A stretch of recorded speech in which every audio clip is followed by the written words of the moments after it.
Bienvenue, vous nous écoutez sur le www.radioalfayda.net. Alfayda, c'est la référence. À quelques encablures de la grande mosquée de Medina Baye, il est 12h ici à l'immeuble Cheikh Imam Hassan Cissé, d'où nous émettons 12h également à Léona Niassène et à Léona Kanen. La même heure à Bouchra, Medinatul Cheikh Abdou Khadre, Djeylani Assania, Bamba, Touba, Ndorong et Kausara Fall. Alfayda FM, la référence, merci de rester en notre compagnie. Vous l'aurez deviné à juste titre, c'est l'heure du journal dont voici les titres. Une formation gouvernementale qui prête l'oreille face aux nombreuses attentes des Sénégalais. La fin de leur situation difficile, ce qu'espèrent les prestataires de l'hydraulique avec le choix de El Malick Ndiaye à la tête de ce département. Vous les entendrez au courant de ce journal. Mesures prises au lendemain de l'accident tragique de cycle faisant état de l'interdiction pour les véhicules de transport public de voyageurs de circuler sur les routes interurbaines. Entre 23h et 5h du matin à la gare routière La Liberté de Kaolack, les chauffeurs sollicitent du nouveau ministre des Transports la levée de cette interdiction. À ce propos, vous entendrez le vice-président du regroupement. Et puis au courant de ce journal, la découverte du jour nous plongera dans le mécanisme de financement dénommé Nano Crédit. Derrière la bille vitrée El Hadji Libas Mbaye à la technique de ce JP, restez avec nous tout de suite, le développement. Le journal Neifatou Cissé. Bargny, à Dakar, les femmes transformatrices qui continuent de s'insurger contre l'implantation de la centrale à charbon de Sendou interpellent le nouveau gouvernement. Leur présidente Fatou Sambou, que nous écoutons au micro de notre correspondant Arounenia. Les communautés Bargny sont en train de vivre des moments très difficiles parce qu'on a constaté que la centrale à charbon, depuis qu'on l'a installée à Bargny, les communautés se sont levées comme une seule personne pour dire non à la centrale à charbon. Mais on a constaté que toutes les institutions, je ne sais pas, l'État du Sénégal, la Banque africaine de développement, le BOAD, le maire de Bargny, surtout, et les communautés qui ne sont pas conscientes du danger qui règne à Bargny. Nous, en tant que femmes transformatrices, on a toujours lutté contre l'installation de la centrale à charbon. Par exemple, des communautés qui vont à la centrale, on leur donne 2 rangées de sucre, 1/4 de litre d'huile, 2 sticks de café pour essayer de contrecarrer les communautés qui luttent contre la centrale à charbon. Nous interpellons l'État du Sénégal parce que ceux qui sont maintenant au pouvoir étaient venus à Bargny pour nous accompagner sur la lutte contre la centrale à charbon. La BAD qui doit nous aider à nous développer est dans ça aussi. La centrale à charbon qui corrompt les communautés, parce que ce qu'ils font, c'est de la corruption. Une centrale à charbon qui ne peut pas payer ses prestataires et qui est en train de financer ou bien d'accompagner les communautés, soit pour leur donner de l'argent ou bien pour leur donner des tissus pour qu'ils aillent dans le site pour danser et chanter pour eux. Je pense que ça, c'est pas responsable. Donc, nous, communauté de Bargny, en tant que femmes, surtout nous, les femmes transformatrices, on a toujours lutté contre la centrale et la lutte va continuer. On va changer de stratégie et mener la lutte comme il se faut. Et au-delà des femmes, les hommes portent également la voix de la communauté de Bargny pour s'insurger contre l'implantation de la centrale à charbon de Sendou.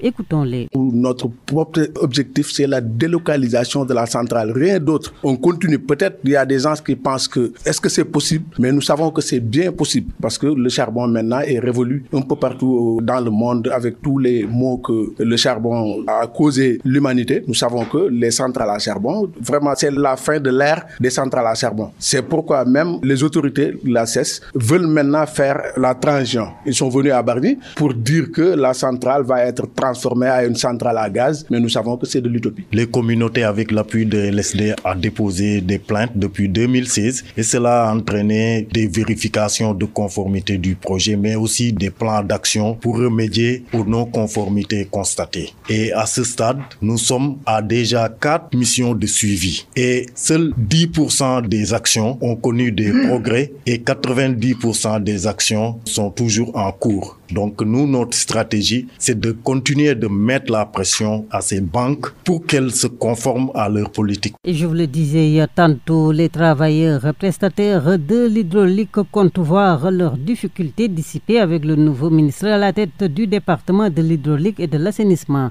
Leur espoir manifesté à travers cette réaction de l'un de leurs membres, en l'occurrence le nommé Babacar Ly. Nous, les travailleurs prestataires de l'hydraulique, nous attendons avec beaucoup d'espoir pour que le nouveau ministre de l'hydraulique et de l'assainissement, M. Cheikh Tidiane Dièye, de pouvoir régler définitivement le problème des travailleurs prestataires de l'hydraulique. Comme vous le savez encore une fois, nous remercions le président sortant, M. Macky Sall, a donné plusieurs fois des instructions au ministre de l'eau et de l'assainissement, M. Serigne Mbaye Thiam. Mais comme vous le savez, c'est le ministre de l'eau et de l'assainissement, M. Serigne Mbaye Thiam, qui a bloqué le dossier des travailleurs prestataires de l'hydraulique. C'est pour cela, encore une fois, nous demandons aussi pour que le nouveau ministre de l'hydraulique et de l'assainissement, M. Cheikh Tidiane Dièye, de pouvoir accélérer définitivement le dossier des travailleurs prestataires de l'hydraulique. Et comme vous le savez, ces travailleurs-là sont là dans le secteur de l'hydraulique depuis 10, 15 à 20 ans sans embauche. Ça, c'est inadmissible. C'est inadmissible, Babacar Ly. Les chauffeurs de la gare routière La Liberté, ex-gare routière de Dakar, à Kaolack, lance un appel au nouveau ministre des Transports pour la levée de l'interdiction de voyage durant certaines heures de la nuit. Moussa Sow est le vice-président. Suivons-le. Nous félicitons M. le Président de la République, son Excellence M. Bassirou Diomaye Faye et tous les membres du gouvernement, plus particulièrement notre ministre qui se nomme Aladji Malick Ndiaye, qui est le ministre du Transport terrestre. Donc nous lui souhaitons un bon déroulement sur le transport. Actuellement, notre difficulté sur le transport, c'est la nuit qu'on nous a interdit de transporter à partir de minuit. Ça, vraiment, c'est dur, c'est vraiment désolé. Nous demandons à M. le ministre que cet article qu'on a mis sur les transports en commun, qu'il le lève. Nous le demandons à M. le ministre. Pourquoi? Il y a des véhicules particuliers qui se nomment Wargaindé. À partir de minuit, lorsque on nous interdit de transporter les passagers, donc on laisse les Wargaindé transporter les passagers. Ça, c'est anormal. Donc nous demandons à M. le ministre de nous aider. Parce que actuellement, les gares routières, vraiment, ça ne marche plus. Pourquoi ça ne marche plus? Il y a des gares routières parallèles au niveau du transport. Donc nous demandons à M. le ministre de rassembler tous les responsables syndicaux, les présidents des regroupements, pour se mettre aux tables pour lui dire leurs problèmes. Et je pense que actuellement, c'est le gouvernement qui vient de nous dire tout ce qu'il doit changer. Je pense que le transport va changer sur le compte du président de la République et sur notre tutelle, notre ministre Aladji Malick Ndiaye. Moussa Sow, le vice-président du regroupement des chauffeurs de la gare routière La Liberté, qui s'exprimait ainsi sur leurs attentes suite à la formation du nouveau gouvernement. La corruption sur la route, l'autre question qui préoccupe les acteurs, le parc automobile évoqué. Moussa Sow, que nous réécoutons. Nous avons vu un décret qui nous dit que lorsqu'un agent vous arrête et vous demande 3 000 francs, on nous a donné 2 numéros de l'OFNAC. Il faut appeler l'OFNAC. Donc vraiment, ça, on l'a mis dans nos plateformes. Donc nous remercions ça. Mais ça reste beaucoup.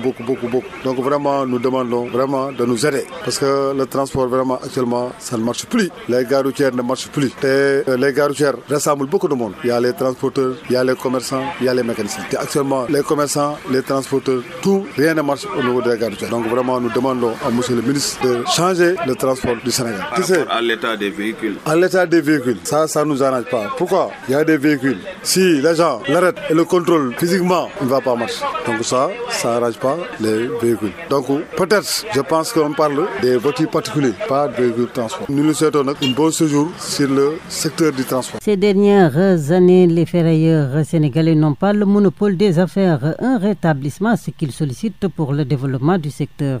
Vieux, un acteur rencontré par nos reporters. Le secteur du fer, les difficultés qui sont là depuis 5-6 ans, c'est la même chose. Parce que l'État travaille avec des Indiens. Nous, en tant qu'Africains, on ne peut rien. On n'a pas le monopole. Le monopole n'est pas avec nous. Les Indiens te donnent de l'argent pour travailler. Tu veux 3-4 millions, tu achètes de la ferraille à peu près. Tu achètes 3-4 millions. D'autres qui ne gagnent pas plus de 200 000 francs. Alors que chaque voyage, ils te retirent 500 000 francs. Et comment tu vas travailler?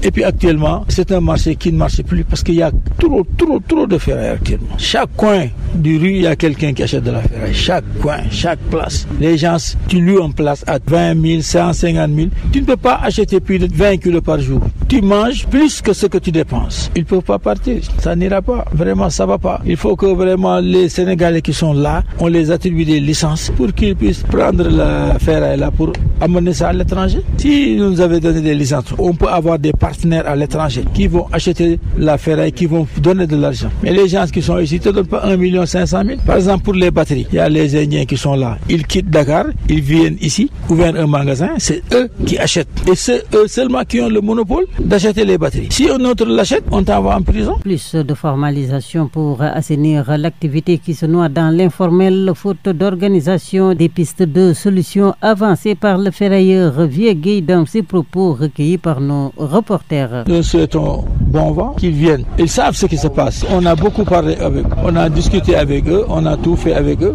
Peut-être si avec le nouveau gouvernement, ça va changer. Si ça change, vraiment ça va. Si ça ne change pas aussi, on sait que c'est comme ça. Mais vraiment, on veut un changement. Et puis les ferrailleurs aussi, il faut qu'ils se regroupent, faire des coopératives, travailler avec eux. Mais les ferrailleurs, c'est comme les lutteurs. Personne n'a confiance à personne.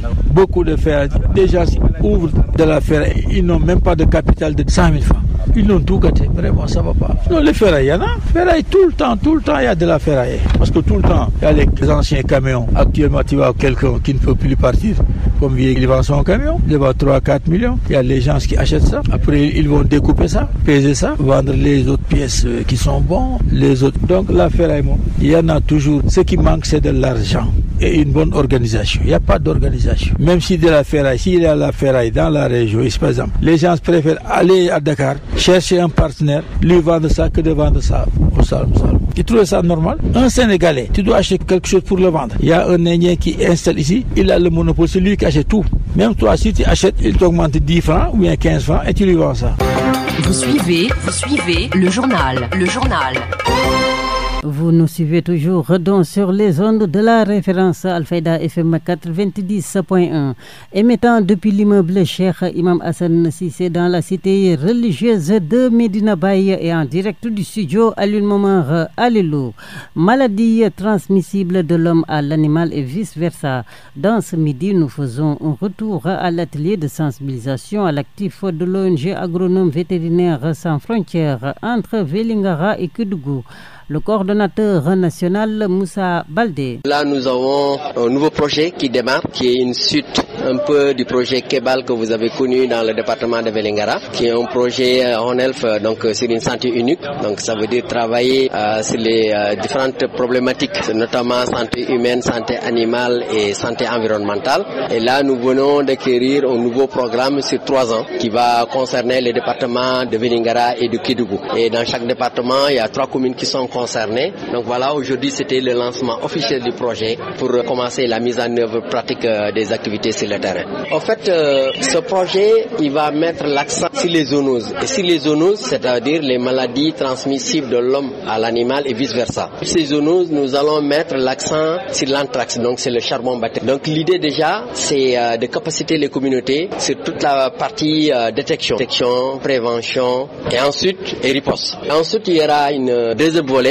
d'activités qui va concerner vraiment des activités de mise en œuvre sur le terrain, notamment à partir de fonds d'initiatives communautaires. Donc ces fonds sont laissés aux initiatives des communautés. Ils vont se retrouver dans un système de clubs Dimitra. Des clubs Dimitra, c'est des populations de classe d'âge qui discutent des problèmes de leur communauté et à partir de cette discussion, vont essayer de faire une priorisation des activités à mener au sein de la communauté. Donc ces fonds-là sont destinés à ça, pour accompagner ces initiatives-là, donc qui sont vraiment laissées à l'initiative des communautés. Et après, il y a toute une partie sensibilisation, formation, accompagnement, avec notamment des outils qui seront mis en place, mais aussi à partir de plateformes numériques pour pouvoir centraliser des informations que nous pourrons partager avec les services techniques de l'État. Promotion de la lecture, nous parlons culture dans ce journal avec Idriss Sow de l'association Les Fous du Livre qui, suite à sa distinction au Bénin et au Cameroun, présentait son prix aux populations de Vélingara.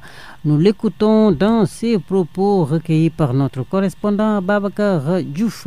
Je viens faire part aux populations de Vélingara, de la région de Kolda, du Sénégal tout entier, que nous venons d'être distingués d'abord par le Bénin à travers son festival international du livre et des arts assimilés, mais également le Cameroun à travers son association Les Fous du Livre. Une double nomination en tant que chef de pôle du Bénin et du Cameroun pour la République du Sénégal. Mais donc une distinction extrêmement importante, une nomination extrêmement importante. Ils nous ont demandé de valoriser, de promouvoir le livre et la lecture à travers le Sénégal, mais également à travers l'Afrique.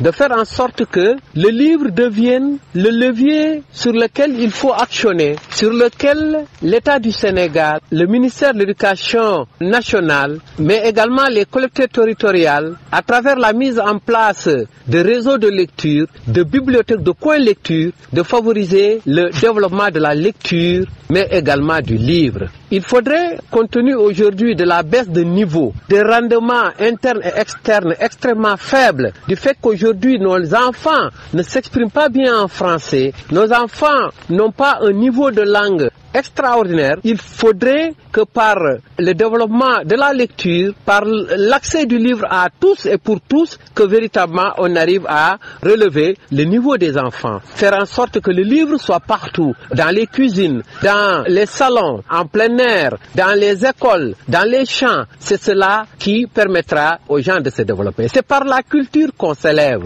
c'est par l'éducation qu'on s'élève. Mandela disait que c'est dans l'éducation qu'il y avait le développement. L'éducation est la clé de tout développement. Je crois que c'est extrêmement important.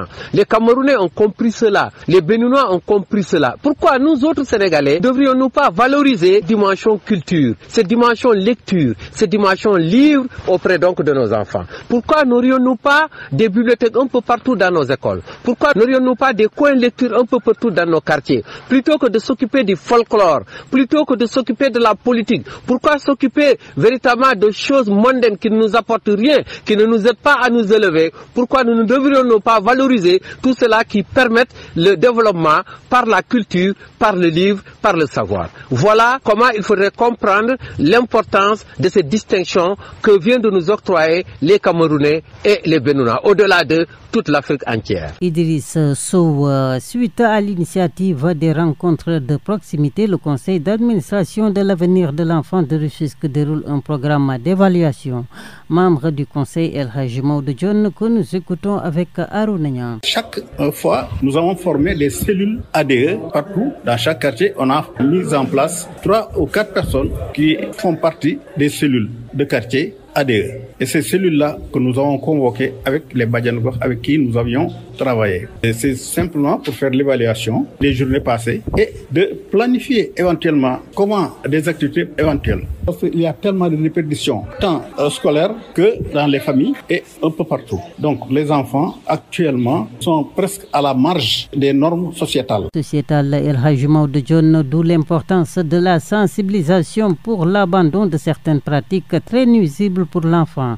Badianou Gokh au poste de santé de Tchaoulen Rufisque Fatou Dian, que nous écoutons avec notre correspondant. Surtout insister sur l'origine des violences, le confiage qui peut être quelquefois source de violence, mais aussi la séparation brutale qui est aussi source de violence, mais aussi le délaissement, la négligence, une forte négligence vis-à-vis des enfants par rapport à leurs parents, qui est aussi une source de violence. Se rappeler entre autres entre les acteurs qui étaient ici réunis, comme notamment les cellules qui ont été formées au préalable dans les quartiers, les cellules composées d'actrices de développement de Badianou Gokh, de Chef Pench, de Djaraf, entre autres, sont tous réunis ici pour se rappeler l'importance que nous, parents, nous devons dédier à nos enfants, ne pas les négliger, parler avec nos enfants, se rapprocher d'eux.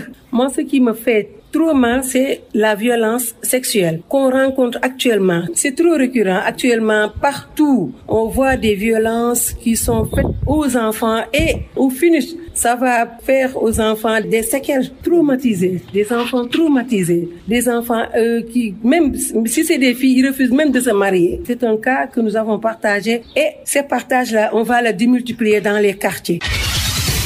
L'actualité régionale, nationale, c'est sur Alfayda FM 90.1.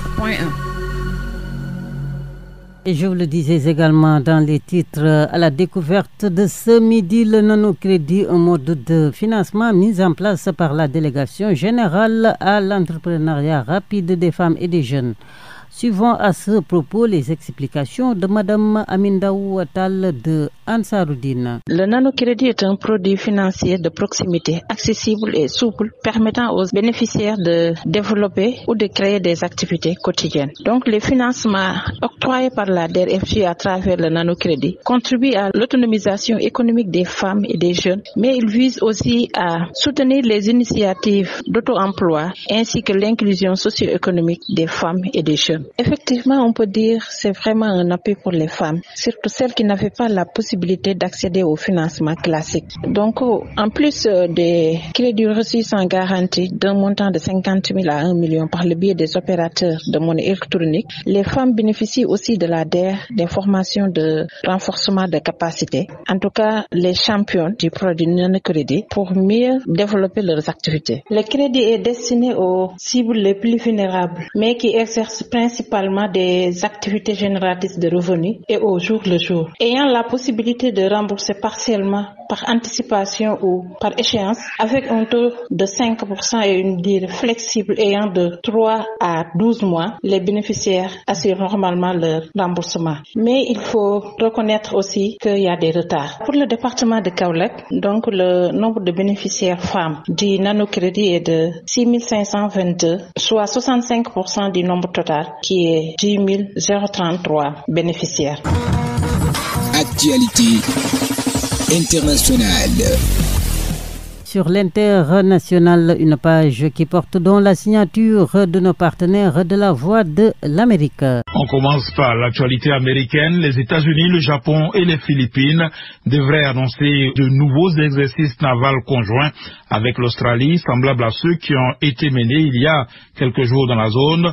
La rencontre de Washington, toujours selon des sources américaines, accompagnée d'annonces de coopération économique, en particulier un grand projet d'infrastructure aux Philippines et de partenariat dans le domaine humanitaire. Joe Biden a entrepris de tisser un réseau serré d'alliances en Asie-Pacifique afin de faire face aux ambitions stratégiques de la Chine. Actualité internationale. L'ancienne superstar du football américain O.J. Simpson est mort d'un cancer, et ce à l'âge de 76 ans. Son procès pour double meurtre en 1995 avait captivé l'Amérique avant son acquittement. Contrôle des armes, une vérification d'antécédents des acheteurs d'armes à feu sera bientôt requise dans davantage de situations, a annoncé la Maison-Blanche, affirmant refermer des vides juridiques.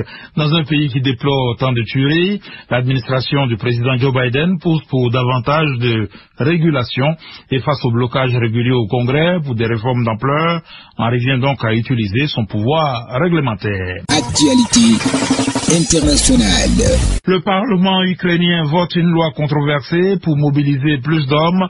Après des mois de débats houleux, l'Ukraine confrontée à de multiples attaques terrestres sur la ligne de front souffre d'une pénurie de soldats volontaires.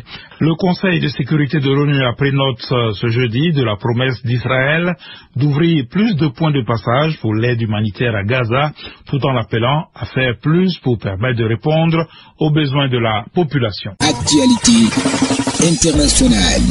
Les autorités maliennes dominées par les militaires ont interdit aux médias toute publication sur les activités des partis politiques après avoir suspendu ces derniers la veille. Réaction de l'ONU, le Haut Commissariat aux droits de l'homme est monté au créneau pour demander au Mali d'abroger immédiatement la suspension des activités des partis politiques. Actualité internationale. Au Niger, 6 soldats ont été tués par une bombe dans la zone d'Inates, près du Mali.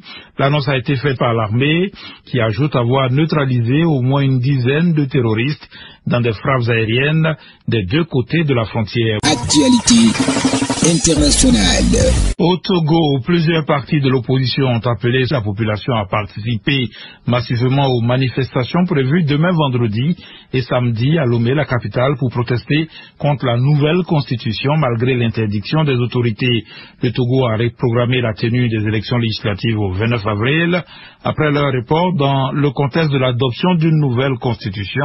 À la fin du mois de mars, les leaders de l'opposition, eux, n'entendent pas boycotter ces élections comme ils l'avaient fait en 2018 pour dénoncer des irrégularités dans le recensement électoral. Actualité internationale. Au Comores, une quarantaine de détenus sont en fuite après s'être évadés jeudi d'une prison mal gardée des Comores sous la houlette d'un soldat détenu, ont annoncé les autorités. Selon les autorités pénitentiaires du moins, de l'archipel de l'océan Indien, 38 prisonniers se sont échappés tôt dans la matinée d'une prison surpeuplée de la capitale, Moroni.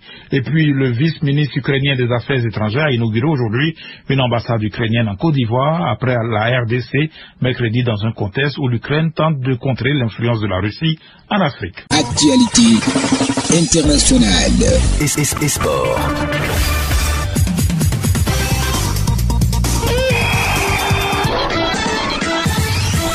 Et voilà que nous lui disons bonjour, façon de l'accueillir en studio. Moussa Kane qui signe donc la page sportive de ce JP. Une page sportive que nous ouvrons avec les quarts de finale aller de la Ligue Europa. Hier, Benfica bat Marseille 2-1. Bayer Leverkusen bat West Ham 2-0. Liverpool s'incline devant Atalanta Bergame à Anfield 0-3. Milan perd devant Roma 0-1. Pour la Ligue Conférence, Victoria Pleasant et Fiorentina ont fait match nul blanc 0 partout. Aston Villa bat Lille 2-1. Club Brugge bat PAOK Salonique 1-0. Début de la 29e journée de la Ligue 1. Ce soir, Metz reçoit Lens. 31e journée, Liga espagnole. Le Betis Séville reçoit Celta Vigo à 19h. 29e journée Bundesliga, Augsburg reçoit Union Berlin. Pour le compte de la 32e journée du Calcio italien, Lazio de Rome reçoit Salernitana à 18h45. Après Arsenal, Bayern Munich et Manchester United, l'international sénégalais Mikayil Ngor Faye suscite l'intérêt de deux grands de la Série A. Ismaël Jacob, joueur de l'AS Monaco, a confirmé qu'il devra subir une intervention chirurgicale au genou droit. Blessé en juillet 2023 contre l'Algérie, la star de l'équipe nationale féminine d'Awa Diakhaté est de retour à l'entraînement collectif de l'Olympique de Marseille. Restons toujours à Marseille. Après 4 saisons, Pape Gueye se rapproche de la sortie libre cet été. Les milieux de terrain sénégalais seraient tout proches de trouver un accord avec Villarreal. C'en est tout, mesdames et messieurs, pour cette page sportive. Merci de l'avoir suivi. Voilà, c'en est tout pour ce midi. À la technique El Haji, Libas Mbaye, restez avec nous tout de suite. Le rappel des titres. Une formation gouvernementale qui prête l'oreille face aux nombreuses attentes des Sénégalais. La fin de leur situation difficile, ce qu'espèrent les prestataires de l'hydraulique avec le choix de El Malick Ndiaye à la tête de ce département. Vous les avez entendus. Mesure reprise au lendemain de l'accident tragique de 6 kilos faisant état de l'interdiction pour les véhicules de transport public de voyageurs de circuler sur les routes interurbaines entre 23h et 5h du matin. À la gare routière La Liberté de Kaolack, les chauffeurs sollicitent du nouveau ministre des Transports la levée de cette interdiction. Le vice-président du regroupement que vous avez entendu. Puis au courant de ce journal, la découverte du jour nous a plongé dans le mécanisme de financement dénommé Nano Crédit. Voilà, c'en était tout pour ce midi. Merci à toutes et à tous de nous avoir suivis et surtout bien des choses sur les ondes de la référence. Le journal Neifatou Cissé.